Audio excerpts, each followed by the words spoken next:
pemirsa, kembali lagi bersama saya Lily di Mini Talk Show Improve Yourself, karena proses tak akan pernah mengingkari sukses. Gimana nih kabar pemirsa pada sore hari ini? Semoga semuanya baik-baik aja ya. Oh ya, belakangan ini jadi sering hujan ya. Jadi aku mau pesenin ke kalian semua untuk stay safe, stay healthy, dan jangan lupa bawa jas hujan kemanapun kalian pergi. By the way guys, kalian semua udah sadar gak sih kalau seiring perkembangan zaman ini, kemampuan public speaking atau beretorika itu ternyata penting banget untuk kita semua. Karena sepanjang hidup kita tidak pernah berhenti untuk berinteraksi dan berkomunikasi dengan orang lain. So, pada sesi talk show kita hari ini, kita akan mengulas lebih dalam lagi nih tentang apa sih pentingnya retorika dan unsur-unsur apa aja yang harus ada di dalam retorika. And this time, kita kedatangan dua tamu yang luar biasa yang bakal membahas tentang topik tersebut. Baiklah, langsung saja kita panggilkan Muhammad Rifki Saputra dan Abdur Rosi. Halo, apa kabar Rifki? Halo. Abdur. Silakan duduk. Mungkin Rifki dan Abdur boleh sapa-sapa dan kenalan dulu nih ke pemirsa kita. Boleh banget dong. Halo semuanya, perkenalkan nama saya Muhammad Rifki Saputra, mahasiswa Ilmu Komunikasi FISIP Untan Angkatan 2021.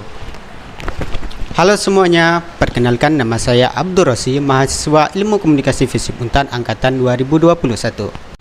Oke, jadi Rifki dan Abdur ini merupakan mahasiswa aktif program studi Ilmu Komunikasi di Universitas Tanjung Pura, yang tentunya anak-anak Ilmu Komunikasi ini udah menguasai banget kemampuan beretorika.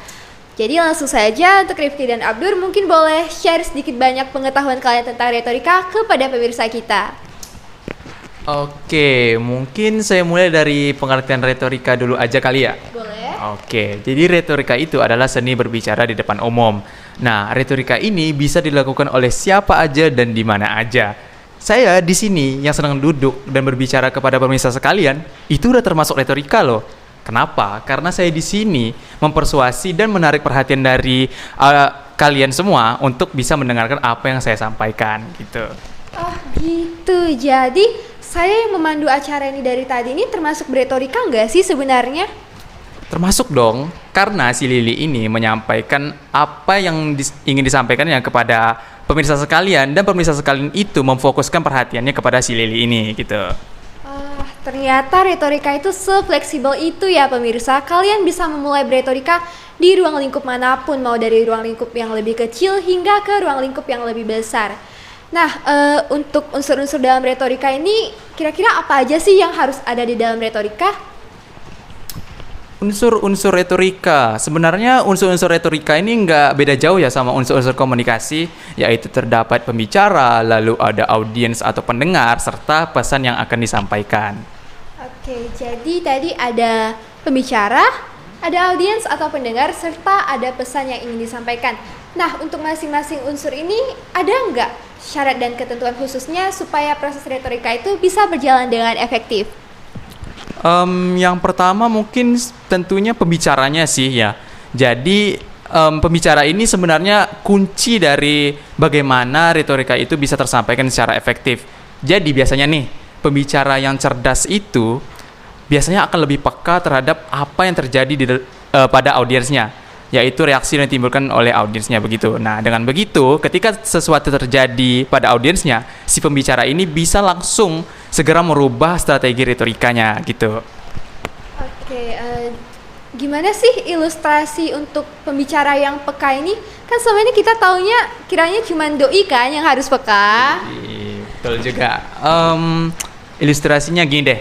Biasanya nih, audiens itu kalau udah mulai suntuk atau gimana tuh biasanya noleh kanan kiri, terus nundukin kepala, terus mungkin nguap, terus mulutnya nggak ditutup gitu kan. Nah, itu menandakan kalau audiens itu mulai bosan dan tidak fokus pada topik pembicaraan. Nah, kita sebagai pembicara itu harus bisa menanggulangi permasalahan tersebut. Gimana caranya agar si audiens ini bisa kembali fokus terhadap topik pembicaraan kita, entah itu melalui ice breaking, melalui pertanyaan, dan lain sebagainya. Oke, jadi intinya sebagai pembicara ini, kalau kita udah ada lihat tanda-tanda gelisah dari audiens kita harus ngajak mereka interaksi gitu kan, untuk mengembalikan konsentrasi mereka. Sedikit. Oh, boleh. Jadi untuk unsur yang kedua yaitu audiens. Karena percuma kalau hanya ada pembicara tapi tidak ada yang mendengarkan. Gitu. Bener banget tuh. Karena kita yang ngobrol di depan ini aja udah pasti ada audiens yang lagi dengerin di rumah mereka masing-masing. Pasti ada yang dengerin sambil rebahan, sambil ngemil, dan lain sebagainya. Nah, itu poinnya. Karena pada dasarnya audiens kita ini merupakan insan yang berbeda-beda, beda pandangan dan juga beda motif, begitu. Nah, insan yang berbeda-beda, kira-kira ada kategori apa aja sih untuk audiens ini?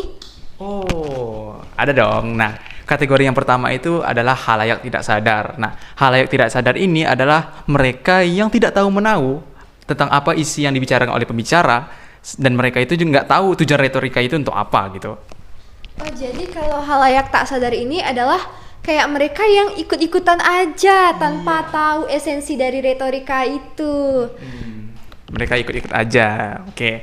Lalu yang kedua itu adalah halayak apatis. Nah, halayak apatis ini tahu tentang apa yang dibicarakan oleh si pembicara, akan tetapi mereka ini bersikap acuh tak acuh atau dalam tanda kutip nggak peduli. Jadi mereka ini berpikir kayak, apa sih hubungannya sama aku?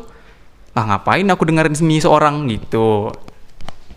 Jadi halayak apatis ini kayak mereka yang bodoh amat atau istilahnya nggak mau ngambil pusing tentang masalah yang dibahas dalam retorika.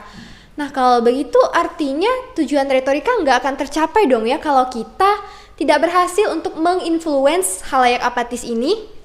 Ya, nggak tercapai. Apalagi kalau halayaknya itu bersifat apatis dari awal hingga akhir pembicaraan. Nah, maka dari itu, kita itu perlu sesuatu untuk bisa membangkitkan konsentrasi mereka melalui teknik-teknik yang akan kita lakukan, gitu.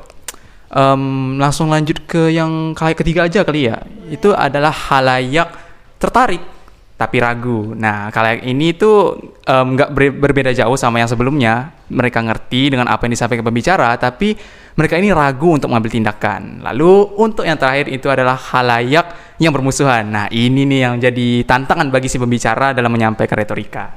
Halayak yang bermusuhan. Ini gimana nih maksudnya? Apakah halayaknya itu saling bermusuhan satu sama lain gitu? Oh, enggak dong, enggak gitu maksudnya. Nah, halayak yang bermusuhan ini sama kayak yang sebelumnya. Mereka paham dengan apa yang disampaikan oleh pembicara, akan tetapi mereka ini bersifat kontra. Mereka itu nggak setuju sama apa yang disampaikan oleh si pembicara. Nah, untuk menghadapi halayak seperti ini, kita tuh perlu melakukan sesuatu dengan cara pendekatan secara personal. Nah, gimana caranya? Ya kita tinggal itu aja sih, menyesuaikan dan menyatukan ide dan pikiran kita dengan audiens kita, serta menggunakan bahasa yang lebih persuasif gitu. Wah, gimana nih pemirsa, dari banyaknya kategori halayak yang disampaikan oleh Rifki ini, kira-kira pemirsa termasuk kategori yang mana nih? Apakah halayak tak sadar, halayak apatis, halayak yang tertarik tapi ragu, atau bahkan kalian termasuk halayak yang bermusuhan? Karena kita kan nggak tahu nih ya pemirsa kita ini setuju atau nggak dengan apa yang kita sampaikan. Oke, lalu balik lagi tadi ada satu unsur terakhir, apa ya? Oh iya, ada pesan. Nah, pesan ini kayak kalau ada retorika nggak ada pesannya, kayak ya pembicara sama si pendengar itu ngangging aja lalu lalang gitu aja, nggak ada esensi dari retorika yang tercapai gitu. Nah, tapi kalau misalkan si pembicara ini ada pesan yang mau dia sampaikan, tapi malah nggak nyampe ke pendengar, entah karena ada hambatan atau gangguan apa gitu. Nah, jadi gimana tuh tips supaya pesan yang ingin disampaikan ini sampai dengan baik kepada pendengar? Oke, saya ada tips nih bagi pemirsa sekalian yang ingin menjadi pembicara yang baik. Yang pertama itu pilihlah kata-kata yang ringkas. Lalu yang kedua, hindari penggunaan istilah-istilah yang sulit. Lalu yang ketiga, gunakan gaya bahasa Anda sendiri. Jangan tiru orang lain, gunakan gaya Anda sendiri. Lalu yang terakhir yaitu sesuaikan dengan kondisi. Misalnya nih, ada situasi informal dan formal. Ya, Anda tinggal sesuaiin aja sih dengan kondisi yang sedang berlaku gitu. Wah, banyak banget nih tips dari Rifki. Jangan lupa dicatat ya pemirsa untuk membantu kalian beretorika ke depannya. Nah, terus kalau masih ada yang bingung atau pengen kalian tanyain kepada Rifki dan Abdur, kalian boleh banget ngirim pertanyaan lewat SMS ke nomor 0813 45465198. Kita tunggu ya. Oke, wah jadi ada pertanyaan nih dari pemirsa kita. Aku bacain ya. Halo Kak, halo Bang. Perkenalkan nama saya Clara. Saya ini sebenarnya suka banget sama public speaking atau retorika. Tapi saya belum mempunyai keberanian untuk memulainya karena saya takut demam panggung dan lain sebagainya. Kira-kira ada nggak tips dari abang-abang ini supaya saya berani untuk memulai beretorika? Gimana tuh menurut Rifki sama Abdur? Aku izin jawab ya. Dari Clara, terima kasih pertanyaannya. Kalau dari saya sih mungkin bangun kepercayaan diri dulu atau confidence gitu. Nah, cara membangun kepercayaan diri ini sebenarnya nggak perlu kayak langsung kamu ke depan orang tiba-tiba ngomong, itu kan kayak orang nggak jelas itu kan. Nah, yang perlu kamu lakukan itu lakukan aja dari hal yang kecil gitu. Kecil tuh kayak gimana ya? Nah, kecil itu kayak misalnya kamu ngomong ke diri kamu sendiri, ke cermin gitu. Nah, dengan begitu kamu tuh bisa menemukan gaya bahasa yang sesuai dengan diri kamu sendiri. Nah, ketika kamu udah pede dengan gaya kamu sendiri itu, kamu bisa langsung naik ke level yang dikit lebih tinggi daripada itu. Contohnya gimana tuh? Misalnya ada presentasi nih dari kelas kamu, terus kamu harus presentasi di depan teman-teman kamu. Nah, itu tuh kesempatan emas banget bagi kamu untuk bisa membangun kepercayaan diri. Lalu, gak hanya kepercayaan diri doang yang harus dibangun. Yang kedua itu kamu juga harus full of knowledge, atau kamu itu harus penuh pengetahuan. Karena biasanya nih ya, berbicara yang pede itu memiliki pengetahuan yang luas akan materi yang ingin disampaikannya. Nah, dengan pengetahuan yang luas itu, kamu bisa menyampaikan retorika kamu dengan lebih efektif. Nah, gimana caranya untuk memiliki pengetahuan yang luas? Nah, kamu itu bisa mendapatkan referensinya dari misalnya baca buku, dari internet, dan sumber-sumber referensi yang kamu suka lah gitu.